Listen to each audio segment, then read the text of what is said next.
નમસ્કાર. ગુજરાત રાજ્ય તેમજ કેન્દ્ર સરકારની સેવામાંથી સેવાનિવૃત્ત થયેલ પેન્શનધારક મિત્રો, નિવૃત્ત કર્મચારી મિત્રો, ભાઈઓ તથા બહેનો, સ્વાગત છે આપનું આપણી આ યુટ્યુબ ચેનલ ભાવેશ મકવાણા ન્યૂઝમાં. તો મિત્રો, કેન્દ્રના ધોરણે ગુજરાત સરકારે પણ પેન્શનરોને કરાવ્યો છે જલસો. તો મિત્રો, પેન્શનરોને મળશે આ વિશેષ લાભ. તો મિત્રો, કયો વિશેષ લાભ મળશે અને શા માટે પેન્શનરોને જલસા છે તેની આજના વિડીયોમાં આપણે ચર્ચા કરવાના છીએ, એટલે વિડીયો તમે અંત સુધી નિહાળી લેજો. તો વાત કરીએ તો સૌથી પહેલાં કેન્દ્રીય કર્મચારીઓ 8મા પગાર પંચની આતુરતાથી રાહ જોઈ રહ્યા છે. તો હવે તાજેતરમાં 8મા પગાર પંચને લઈને એક મોટી અપડેટ સામે આવી છે. તો મળતી માહિતી મુજબ 8મું પગાર પંચ લાગુ થયા પછી કેન્દ્રીય કર્મચારીઓના પગારમાં 34% સુધીનો વધારો થવાનો છે. તો ચાલો સમાચારમાં જણાવીએ કે 8મા પગાર પંચ ક્યારે લાગુ થઈ શકે છે મિત્રો. તો મિત્રો, ખાસ કરીને 8મા પગાર પંચને લઈને એક મોટી અપડેટ છે તે સામે આવી રહી છે. અને મળતી માહિતી મુજબ જ્યારે પણ 8મું પગાર પંચ લાગુ થશે ત્યારે કર્મચારીઓ અને પેન્શનરોના પગાર પેન્શનમાં 34% સુધીનો વધારો થવાનો છે. તો ચાલો આજના સમાચારમાં વિગતવાર જણાવીએ કે 8મું પગાર પંચ ક્યારે લાગુ થશે મિત્રો. તો મિત્રો, વિગતવાર માહિતી જોતા પહેલાં હજી સુધી આપણી આ ચેનલ તમે સબસ્ક્રાઈબ ન કરી હોય તો આવી જ માહિતીઓ મેળવવા માટે આપણી આ યુટ્યુબ ચેનલ સબસ્ક્રાઈબ કરી લેજો અને આપણા વિડીયોને લાઇક કરી અમારી મહેનતને પણ તમે વધાવી લેજો. તો શરૂ કરીએ આજનો વિડીયો વિગતવાર. તો કર્મચારીઓ 8મા પગાર પંચના અમલીકરણની રાહ જોઈ રહ્યા છે. તો માર્ગ દ્વારા અત્યાર સુધી ઘણી એજન્સીઓએ 8મા પગાર પંચ અંગે ઘણા અહેવાલો બહાર પાડ્યા છે. તો જ્યારે 8મું પગાર પંચ લાગુ થશે ત્યારે કેન્દ્રીય કર્મચારીઓના પગારમાં મોટો વધારો થશે. તો ચાલો સમાચારમાં જણાવીએ કે 8મું પગાર પંચ ક્યારે લાગુ થઈ શકે છે. તો મિત્રો, ખાસ કરીને ઘણી એજન્સીઓએ પોતાના મંતવ્યો આપ્યા હતા કે 8મું પગાર પંચ ક્યારે લાગુ થશે. તો આજના વિડીયોમાં આપણે જોશું કે 8મું પગાર પંચ ક્યારે લાગુ થશે અને કર્મચારીઓ અને પેન્શનરોને તેનાથી કેટલો ફાયદો મળશે મિત્રો. ત્યારબાદ જોઈએ તો આ સમય દરમિયાન 8મું પગાર પંચ લાગુ કરવામાં આવશે.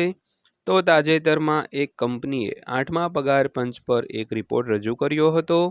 તો રિપોર્ટ અનુસાર એવું કહેવામાં આવી રહ્યું છે કે સરકાર 2026ના અંત સુધીમાં અથવા તો 2027ની શરૂઆતમાં 8મા પગાર પંચને લાગુ કરી શકે છે.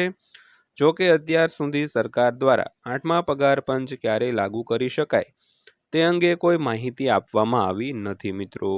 તો મિત્રો, ખાસ કરીને એક કંપનીએ પોતાનો રિપોર્ટ આપ્યો હતો કે 8મું પગાર પંચ છે તે 2026ના અંતમાં અથવા તો 2027ની શરૂઆતમાં લાગુ કરવામાં આવી શકે છે મિત્રો.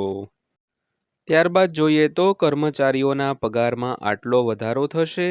તો વાસ્તવમાં અમે તમને જણાવી દઈએ કે 8મું પગાર પંચ કેન્દ્ર સરકારના કર્મચારીઓના પગારમાં વધારો કરવા માટેનું ફોર્મ્યુલા નક્કી કરશે અને નવું પગાર પંચ સરકારને ભલામણ કરશે કે કેન્દ્ર સરકારના કર્મચારીઓના પગાર અને પેન્શનરોના પેન્શનમાં કેટલો વધારો કરવો જોઈએ. તો માહિતી અનુસાર કેન્દ્રીય કર્મચારીઓ અને પેન્શનરોના પગાર પેન્શનમાં 30%થી વધીને 34% સુધી થઈ શકે છે મિત્રો. તો મિત્રો, ખાસ કરીને વાત કરી તેમ કર્મચારીઓના પગારમાં આટલો વધારો થઈ શકે છે. તો કેન્દ્ર સરકારના કર્મચારીઓના પગારમાં વધારો કરવા માટેનું ફોર્મ્યુલા નક્કી કરશે અને નવું પગાર પંચ સરકારને ભલામણ કરશે કે કેન્દ્ર સરકારના કર્મચારીઓના પગાર અને પેન્શનમાં આટલો વધારો કરવો જોઈએ મિત્રો. ત્યારબાદ વાત કરીએ તો આટલું બધું ફિટમેન્ટ ફેક્ટર હોઈ શકે છે.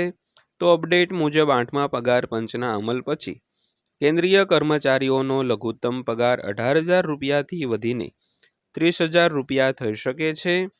જો કે હવે તે કમિશનની ભલામણો પર નિર્ભર રહેશે કે કેન્દ્રીય કર્મચારીઓનો લઘુત્તમ પગાર કેટલો હશે. તો જો ફિટમેન્ટ ફેક્ટરની વાત કરીએ તો રિપોર્ટ અનુસાર નવા પગાર ધોરણ હેઠળ ફિટમેન્ટ ફેક્ટર 1.8 હોવાનો અંદાજ છે. તે જ સમયે એમ્બિટે એટલે કે એમ્બિટ કેપિટલે ફિટમેન્ટ ફેક્ટર 1.83થી 2.46ની વચ્ચે રહેવાની આગાહી પણ કરી છે મિત્રો. તો મિત્રો, ખાસ કરીને આઠમા પગાર પંચમાં ફિટમેન્ટ ફેક્ટર કેટલો હોઈ શકે છે? તો વાત કરીએ તો આઠમા પગાર પંચમાં જે લઘુત્તમ પગાર આપણે 18,000 રૂપિયા જે હાલમાં મળી રહ્યો છે તે વધીને 30,000 રૂપિયા થઈ શકે છે. તો એક એમ્બિટ કેપિટલ નામની એક કંપની છે, તેમણે ફિટમેન્ટ ફેક્ટરની આગાહી 1.83 થી 2.46ની વચ્ચે રહેવાની છે તે કરી છે મિત્રો. તો ત્યારબાદ અંતમાં વાત કરીએ તો સરકાર પરનો બોજ એટલો વધશે.